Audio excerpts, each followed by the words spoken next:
E aí, pessoal, tudo bem?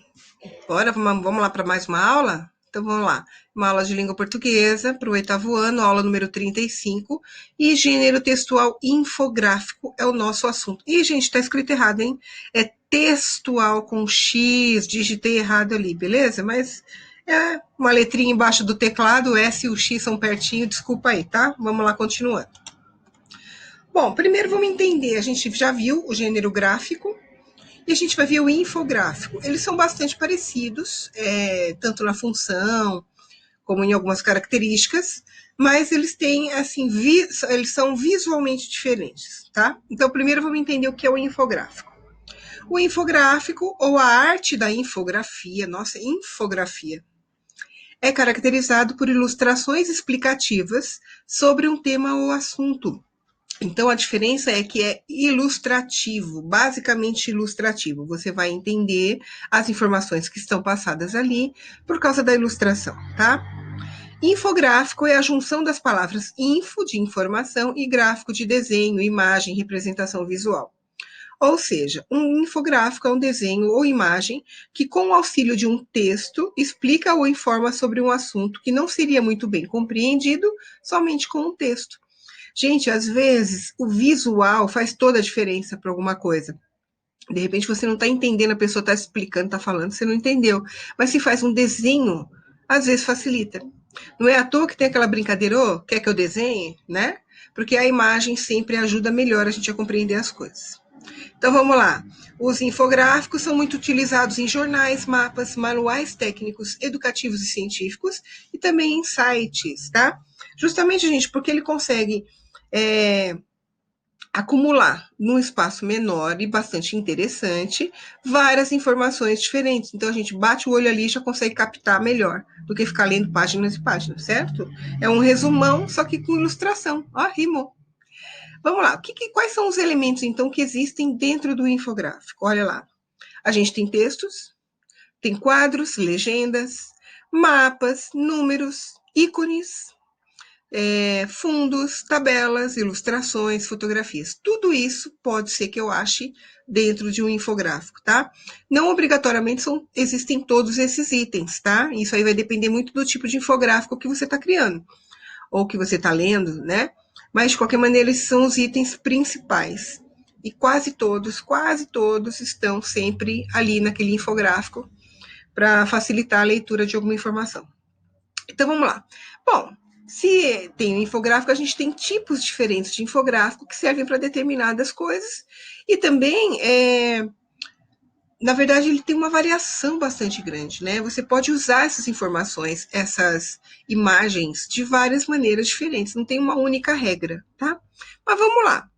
Tem os enciclopédicos, pelo nome já está falando, ó, enciclopédia. O que é uma enciclopédia, gente? Onde tem a maior parte daquelas informações reunidas, como se fosse um Google, certo? Infográficos centrados em explicações mais universais, como o funcionamento do corpo humano, o que são os partidos políticos, etc. É aquele livro, eu acho que tem digital também, que você fala assim, bom, nossa, como será que os morcegos se orientam com o radar, né? Aquele som que a gente sabe que o morcego emite, né? O eco. Como será que ele se orienta? Você consulta na enciclopédia. Como que o morcego se consegue e tal, porque ele é cego, né? O morcego não enxerga. Aí o que acontece? Ele vai lá ter informação, tá bom? Eu não sei se o morcego é completamente cego, mas ele enxerga mal, ok? Bom, beleza? Aqui tem um exemplo, olha lá. Gente, tá meio estranho, mas acho que dá para vocês lerem ele aqui. Olha só. Pronatec Cultura, aí a gente tem alguns ícones em cima, olha lá, né? Um livro, é toda uma ilustração. E embaixo, ó, tem o correspondente do desenho em cima, do ícone em cima. Então tá lá, um ponto de interrogação, né? O que é? O programa oferece curso no campo das artes e da cultura. É aquele primeiro interrogação do seu lado esquerdo ali. Próximo ícone ali, ó, é uma setinha. Objetivo: formar e qualificar profissionais por meio de capacitação e reciclagem. Aí tem a próximo lá, né, que são pessoazinhas.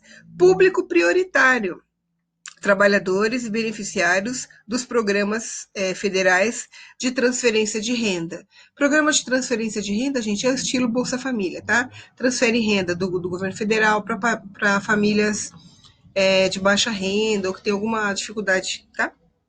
E assim por diante. Vocês estão vendo que tem ícones lá em cima, naquele arco colorido. E aqui está a explicação desses ícones na parte de baixo. Ou seja, não é um belo de um resumo sobre o que é esse programa Pronatec? Porque se ele fosse falar tudo isso aqui num texto em prosa, normal, como a gente está acostumado a ler, podia ser que fosse um texto maçante, um texto muito comprido. E aí o que eles fizeram? Resumiram as informações, deixaram somente o que fosse essencial e que pudesse explicar direitinho tudo que faz parte desse programa Pronatec e colocaram em forma de infográfico. Então a gente, vocês viram, tem as imagens, tem cores, né? Lá em cima tem um arco com desenho dentro que provavelmente corresponde a um livro e assim por diante. Tudo bem? Vamos lá, seguindo. Aí a gente tem os específicos, tá? A gente estava falando então de, olha, vou até voltar para vocês verem, de infográficos enciclopédicos, que é isso que fala, infográficos centrados em explicações mais universais, como o funcionamento do corpo humano, que são os partidos políticos, etc. E aqui tem um exemplo desse infográfico.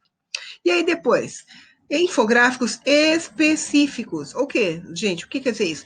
Ele não é muito genérico como o outro, ele tem um tema central e é naquele tema que ele se concentra. Então vamos lá, infográficos que tratam de assuntos que são mais específicos. São frequentemente utilizados quando é necessário explicar um novo procedimento cirúrgico após algum acontecimento e é necessário retratar como é o novo cenário de determinado local, entre outras situações, tá bom? Ou seja, é muito específica de um assunto bem específico, né? Ele não é genérico, fala de várias coisas ao mesmo tempo. E olha só, qual é o caso? Esse aqui, doação de sangue e o vírus Zika. Então aqui, gente, ele vai dar recomendações, olha só. Primeiro tem lá o mediquinho, né? Desenho de um médico, na verdade. E está dizendo o seguinte: candidatos à doação de sangue infectados pelo vírus Zika não poderão fazer doação pelo prazo de 30 dias. Essa é a primeira informação. E aí, em seguida, que vai falar, olha, é a triagem para doação. Como é que eles selecionam as pessoas, então, tá? E aí tem as informações lá. Nos hemocentros e afins, os profissionais de saúde devem perguntar se o candidato a doador de sangue teve nos últimos dias. Aí teve o quê? Manchas no corpo, febre, cadê? Irritação na pele, que leva a coceira, diarreia, vômito, dores articulares ou musculares. Por que eles perguntam tudo isso? A Zika é ainda uma doença contagiosa, né? Que pode ser transmitida através do sangue. E ela causa muitos problemas. Aí, se a pessoa que for doar sangue tiver tido um desses sintomas no período anterior à doação, e os médicos confirmarem que ele teve esses sintomas, que são os sintomas da Zika, a pessoa não vai poder doar sangue, porque senão ela pode transmitir através do seu sangue para outras pessoas. E o objetivo da doação de sangue é salvar vidas, né? Por isso que você tem que estar muito saudável, seu sangue tem que estar muito bom, para você poder doar e ajudar outras pessoas, tá? Mas é um ato maravilhoso, gente. Eu sou doadora de sangue. Já faz um tempo que eu não vou, até por conta da pandemia, mas é uma coisa que todo adulto, aliás, hoje em dia maiores de 16 já podem doar, tem que fazer, gente. Tem que fazer porque não dói, não é nada complicado e você consegue ajudar muita gente, tá? Bom, aí tá então. Aí depois embaixo, olha, pós-doação, quais são os procedimentos pós-doação? E embaixo, monitoramento das transfusões. Tudo isso aqui, olha só o tanto de informação que tem, concentrada num único folheto, com algumas ilustrações para facilitar o entendimento, né? Olha a diarreia, o menino sentado na privada. Olha o outro vomitando com a cara dentro da privada, e assim por diante. Então, são informações através do texto, colocadas junto com os desenhos, a parte gráfica do negócio, certo? Muito legal esse folhetinho, né? Olha outro. Como é distribuído aquele salgadinho de milho chips pelo seu corpo no momento do consumo? Olha lá. Aí tem uma boquinha, olha lá, tem o corpo retratado por dentro. E aí um desenho ali da boca e uma parte maior mostrando como que é a boca ali, né? Olha lá, 35% fica colado em seus dentes.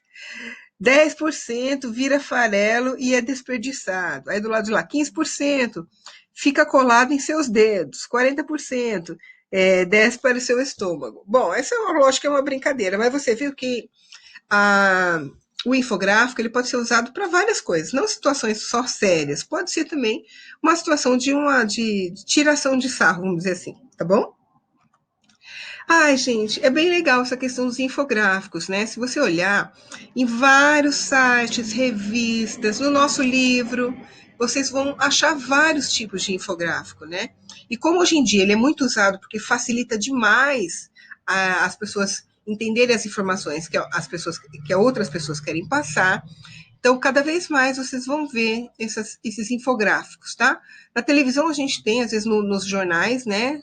Jornal Nacional, esses jornais que tem por aí, acontece de ter eles usarem esses infográficos na tela para os jornalistas explicarem lá as coisas e tal, né? Assim como os gráficos também, que são bastante utilizados, né? Só que gráfico corresponde mais a números, né? É mais fácil você ver um gráfico sendo usado por uma questão numérica, para passar dados que se referem a números. O infográfico, ele é mais abrangente, ele tem muito mais informações e pode ser usado para mais coisas do que o gráfico. Tudo bem? Deu para entender, pessoal? Espero que sim. Mas aquela velha história, deu alguma dúvida? Não consegui fazer atividade, não entendi? Manda para mim que eu ajudo vocês, tá bom? Então vamos lá. Aqui a apostila, né, as atividades da apostila referentes a infográfico estão nas páginas 84 a 87. Tudo bem, pessoal? Façam com capricho, tirem fotos e mandem para mim. Tudo bom? Então ficamos por aqui. Qualquer dúvida é só mandar mensagem, dar um grito, mandar um sinal de fumaça e por aí afora, tá bom? Beijo, tchau, até a próxima.